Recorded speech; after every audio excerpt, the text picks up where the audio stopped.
नमस्कार मित्रांनो, Konkan हाटेड recipe bye Vishakha या आपल्या यूट्यूब चॅनलमध्ये तुमचं स्वागत असा। तर आज मी तुमका दाखवतले कोवळ्या फणसाची भाजी कशी बनवायची ती। कोकणात ह्याच फणसाच्या भाजीक कुवरीची भाजी किंवा फणसाची भाजी सुद्धा बोलतात। तर तुमच्याकडे ह्या भाजीक काय बोलतात तर कमेंट करून नक्की सांगा।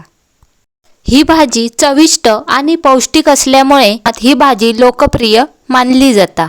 तर आज मी तुमका ह्याच कोवळ्या फणसापासून भाजी कशी बनवायची ती आज तुमका दाखवतले। तर व्हिडिओ स्किप न करता शेवटपर्यंत नक्की बघा। आणि ह्या चॅनलवर नवीन असाल तर चॅनलला सबस्क्राइब करा, लाईक करा आणि जास्तीत जास्त लोकांपर्यंत शेअर करा। तर चला रेसिपीक सुरुवात करूया। आता हे मी ताजं कुवरी काढून घेते, म्हणजेच कोवळं फणस काढून घेते। ह्या बघा, ह्या असा फणसाचा झाड। आता हे बघा, एक छोटे फणसच धरले, एकदम छोटे होते बघ, म्हणजे त्याच्यात अजून गरे पण झाले नाहीत। ते एका कोकणात कुवरी म्हणतात ह्या फणसा, किंवा कोवळं फणस सुद्धा म्हणतात। आता ही कुवरी मी काढून घेते। हाय बघा, मी कोवळं फणस काढून घेतलंय। आता ह्यो फणस आपण कापून घेऊया। आता पहिला काय करायचं, हाताक तेल लावायचं, कारण ह्या फणसाक ढीग असता।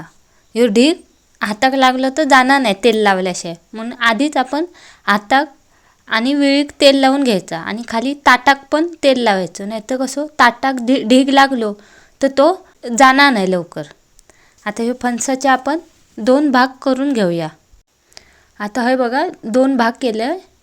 हे बघा, ह्यो ढीग आहे ना, तो आता एक कागद घ्यायचो, कागद किंवा तुम्ही कपडो घ्यावा आणि त्याने हे ढीग असं पुसून घ्यायचो, किंवा टिश्यू पेपर घ्या, तुमच्याकडे काय असत त्याने तुम्ही हे ढीग असं पुसून घ्यायचं। हे बघा, आता ह्या फणसाचे गोल गोल असे काप करून घेऊया। हे बघा, हे बघा, मी फणसाचे गोल काप करून त्याचे परत 2 तुकडे करून घेतले। आता ह्याची वरची साला काढून घेऊया। ही बघा, अशी साला काढून घ्यायची विळीवरती। जर तुमका विळीवर नाही जमत असत तर तुम्ही सुरीन काढलात तरी चालेल। बघा, अशी सगळी साला काढून घ्यायची। आणि आता ह्याचे ना मध्ये पाव असता ना, तो मी असं काढून टाकते। हे बघा, तो पाव घेऊचो नसता। हे बघा, असं मध्ये जो पाव असता तो काढून घ्यायचो। हे बघा, आणि हे फोडिये लगेच पाण्यात टाकायचे। जर पाण्यात नाही टाकलात तर ते कसे काळे पडतात। हे बघा, अशा प्रकारे मी सगळं फणस कापून घेतलंय। हे बघा, पाण्यात टाकलेलं आहे, एकदम मोठे पण तुकडे नाहीत आणि एकदम बारीक पण नाही। आता हे फोडिये मी कुकरात शिजून घेते। शिजवताना ह्याच्यात 1 ग्लास पाणी टाकायचा, मीठ टाकायचं आणि 2 शिट्या करून घ्यायचे।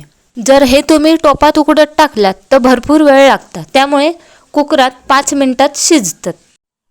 हय बघा, मी फोडिये हे शिजून घेतलंय। आता हे फोडिये शिजले की नाही ते कसे कळतले, हे बघा, असे हातान सहज चिरडले गेले म्हणजे आपले हे फोडिये शिजले आहेत। जर तुमका असे हातान जमत नसतील चिरडूक तर तुम्ही खलबत्त्यात चेचून किंवा असं तांब्याच्या साह्यान चिरडून पण घेऊ शकतास। हे बघा, मी हे हातानच असे कुस्करून घेतलंय। आता हे का आपण फोडणी देऊया। हे बघा, चुलीवर एक कढई ठेवलंय, त्याच्यात मी 2 चमचे तेल टाकलंय। आता ह्या तेल चांगला गरम झाल्यावर त्याच्यात अर्धा चमचा मोहरी टाकायची, आणि मोहरी चांगली तडतडली काय मग त्याच्यात हिरवगार कढीपत्ता टाकून घेऊया। आता त्याच्यात मी 7 ते 8 लसणाचे पाकळे घेतले चेचून, ते ह्याच्यात टाकून घेते। आता हे आपण चांगलं मिक्स करून घेऊया। काय लसणाचं वास येईल बघा, मस्तच तोंडाक पाणीच सुटलं। आता ते 2 मिनिटं परतून घ्यायचा। आता मी एक कांदो घेतलेला आहे बारीक चिरून, तो ह्याच्यात टाकून घेतोय। आता हे कांदो चांगलो मिक्स करून घ्यायचो। आता हे कांदा आपण चांगलं मस्तपैकी भाजून घेऊया, एकदम करपवायचं नाही। आता ह्याच्यात मी 1 चमचो मालवणी मसालो टाकून घेतोय। तुमच्याकडे मालवणी मसालो नसत तर तुमचा घरगुती मसालो वापरलात तरी चालत, आणि तुमच्या आवडीनुसार तुम्ही ह्यो मसालो कमी जास्त करू शकता। आता त्याच्यात मी टाकते पाव चमचा हळद आणि चिमूटभर हिंग। आता ह्या चांगला आपण मिक्स करून घेऊया। ह्या करताना लक्षात ठेवा, तुम्ही चुलीवर करत असाल तर आग एकदम कमी करायची आणि कांदा आपण भाजून घ्यायचो।